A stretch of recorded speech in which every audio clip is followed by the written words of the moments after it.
It is January 62 BC, some 20 years since Sulla's civil wars. Roman Italy is again in conflict with itself. Up and down the peninsula, forces gather to overthrow the Republic. Rebellions break out in Apulia, Bruttium, Cisalpine Gaul, and even across the Adriatic Sea in Greece. The main uprising, however, is near Fiesole and modern Pisa in northern Italy. Here, near the city of Pistoria, two armies prepare for battle in a snow-swept valley. One army is led by the infamous and capable rebel general Lucius Sergius Catilina. An old friend, Gaius Antonius Hybrida, leads the other. One general is determined to bring his family back to honor, and the other to satiate his base political appetites. Catiline holds out hope that Hybrida will join his force.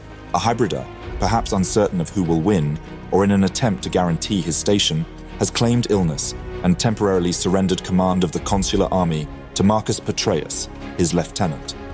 Catiline's forces are outnumbered, but are primarily a well-armed and determined veteran force.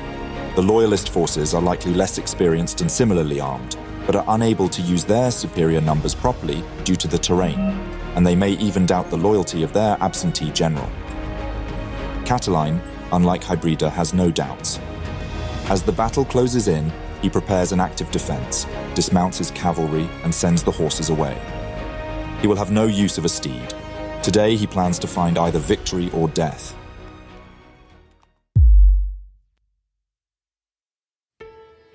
Lucius Sergius Catilina, or Catiline, was born in either 106 or 108 BC to the gens Sergia, a patrician family that once held the highest offices of the Republic.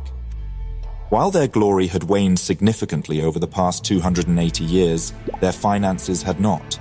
We know this as Catiline always met the property requirements to be a senator, an impressive feat given the wars and debt crises of the late Republic. Like many in his day, age, and station, conflict would shape and define his life.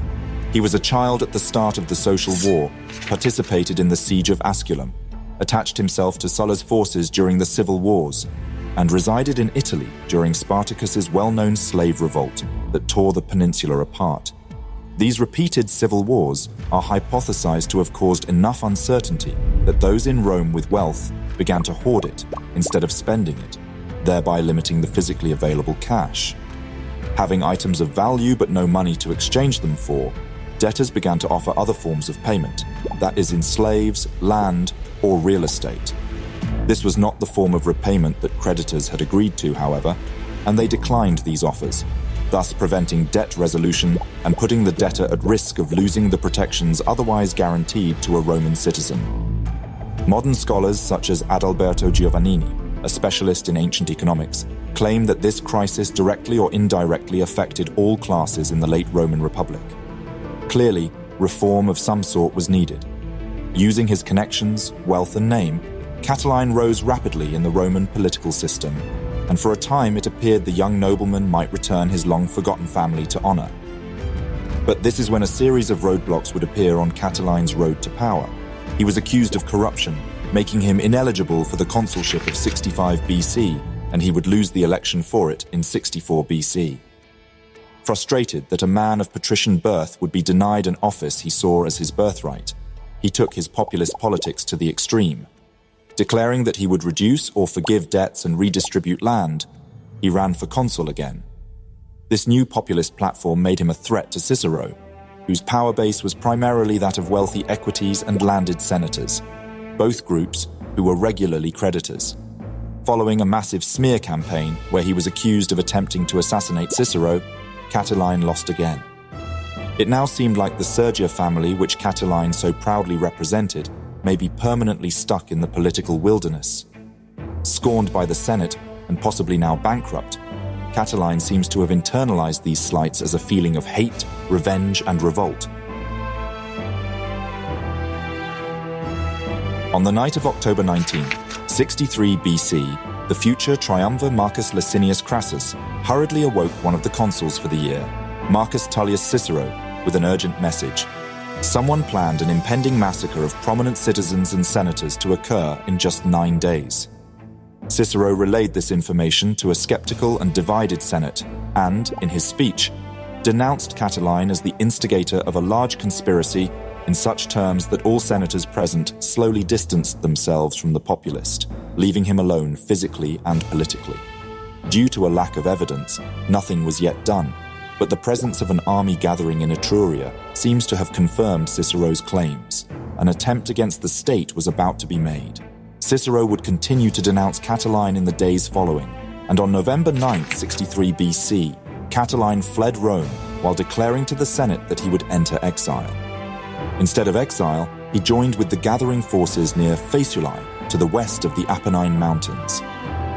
Meanwhile, some Catilinarian allies left behind in Rome attempted to recruit a Gallic tribe, the Allobroges, to their side. The Allobroges' leaders were in Rome to air grievances to the Senate and could have proven a persistent ally for the Catilinarians. Instead, they tried to get on the Senate's good side and betrayed the rebels. Events were moving fast now. The Senatus Consultum Ultimum was passed, giving Cicero the power to deal with the forming coup d'etat by any means necessary. The Senate did not know this yet, but armed forces gathered down the length of the Italian peninsula. In the south, Bruttium and Apulia were beset by servile rebels. In the east, the Paolini took arms. In the north, Picenum and Etruria rose in revolt as well. The spread of the rebellion was now a serious threat to the Republic's stability. Time would tell if Rome would slip. Upon meeting up with his army in the north, Catiline declared himself consul and raised his standard, an old Marian eagle. Sulani veterans from the local colony and nearby bandits signed on with the rebels in droves. Primary sources indicate that at this time Catiline's force numbered 10 to 20,000, but about a quarter were properly armed. Interestingly enough, perhaps due to Senate gridlock, there happens to have been two separate armies waiting outside Rome for triumphs from separate eastern campaigns. All of these men, by definition, were experienced soldiers, though they probably hadn't faced Romans before, and the exact count is unknown. They seem to have constituted a fairly large force, with some sources describing them as consular armies. In addition to these legions, the Senate raised emergency levies of uncertain disposition to fill the ranks. The Senate appointed Antonius Hybrida to lead this army and sent him north from Rome to track down Catiline. Another army was sent under Metellus Sala towards Picenum to put down Catilinarians there. Hoping to crush the smaller revolts before they could grow, further loyalist forces were deployed up and down the boot of Italy. Most of these troops were the emergency levies aforementioned and wouldn't be relied upon to hold their ground against Catiline himself. After defeating the Piscine rebellion, Metellus Sala seems to have moved southwest towards Catiline. At the same time, Antonius Hybrida half-heartedly chased Catiline along the Via Cassia to the area surrounding Faesulae. Catiline and his army soon heard that their plot in Rome had failed, resulting in the unreliable elements within his army deserting. These mass desertions left him with just over 3,000 men, mainly consisting of veterans of past civil wars who had spilled Roman blood, were almost as well equipped as the proper legions, and were ready for a contest of arms.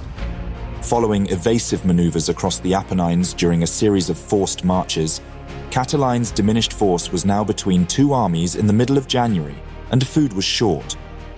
Metellus Sala was rapidly approaching from the north with a small force, and Antonius Hybrida approached from the south.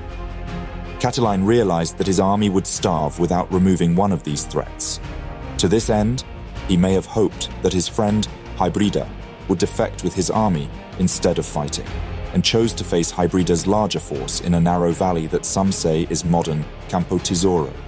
Claiming illness, and perhaps due to political concerns or for the sake of friendship, Hybrida surrendered his command not to Catiline, but to his lieutenant, Marcus Petreius. Would the loyalists have their morale affected by their absentee general, or would the rebel army shatter?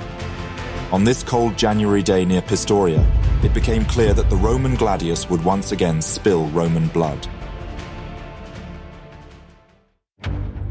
Due to the mountainous terrain to Catiline's left and a boulder-strewn field on his right, neither he nor Petreius would use their cavalry. Catiline chose to send his horses away instead, as a reminder to his men that flight was not an option, but that this road must be opened with steel, as Sallust puts it. Catiline could always replace the steed, He didn't plan to replace his army. Astraddle the valley were 8 well-armed rebel cohorts in line with picked men in the front ranks, helmed by the centurion Gaius Manlius on the right. The Catilinarian left flank was well protected by the base of some mountains, resulting in a robust defensive position that would prevent the loyalists from outflanking the rebels using superior numbers.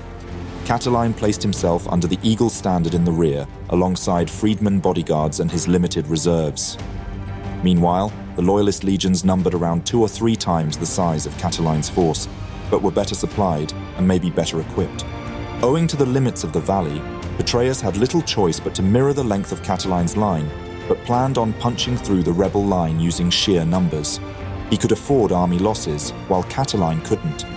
To support this push, the loyalist general placed his Praetorians, the precursors of the later imperial Praetorians, in the center of the rear ranks. Along the far flanks, and presumably dealing with uneven terrain, were the Ferentarii, a type of skirmisher armed with either javelins or darts, which may have bore little to no armor to assist their speed and maneuverability.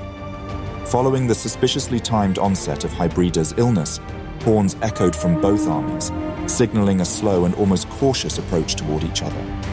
That is until they entered into skirmishing range, at which point both sides dropped their javelins and charged. The lines clashed with a chorus of shouts, and the greater loyalist force pushed with body and shield into the rebel line.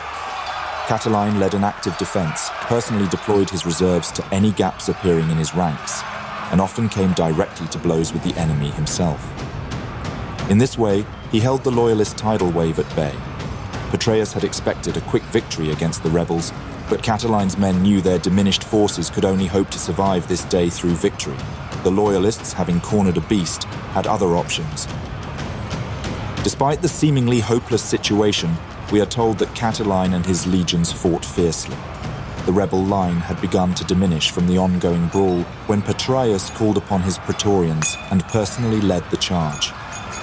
Following this thrust, men died where they stood and did not falter.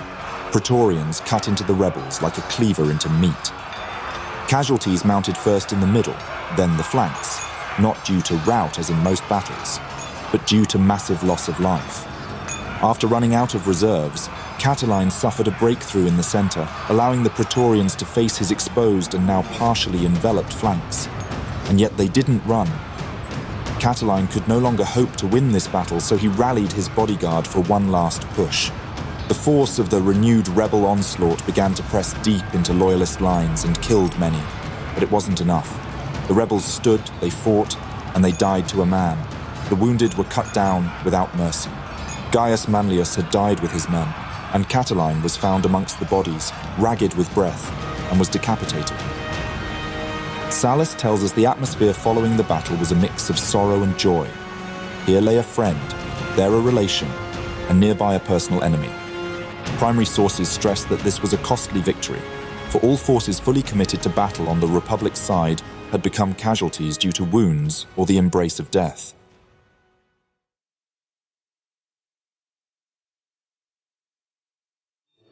Hybrida, miraculously healed now that the perils of war had passed, had Catiline's head sent to Rome alongside news of the victory. Following the Battle of Pistoria and the defeat of the main Catilinarian force, one may expect that the rest of the rebels would dissolve. Still, many stayed at arms for years following Catiline's death, with a rebellion in Bruttium only being resolved in 60 BC by the father of Augustus, one Gaius Octavius. All remnants would be defeated in their turn. But these events were not auspicious for the Republic's health. Even within the Roman power structure, men were now regularly betraying it for the sake of personal gain or revolution. Catiline served as a lesson for those who would imitate Sulla. He had tried to rally dispersed forces to himself, while Sulla and the future Caesar would take command of armies already in the field, a course of action which Octavian and the later Vespasian would use. Similarly, the debt crisis that Catiline's platform sought to resolve would fester in the Republic's wounds until the time of Augustus.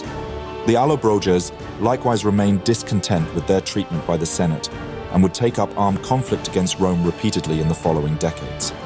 While fortune didn't favor Catiline, it did, however, favor the Sergia gens, who would attain the consulship around 70 AD, some 450 years after their previous one, a fact that surely would have pleased Catiline.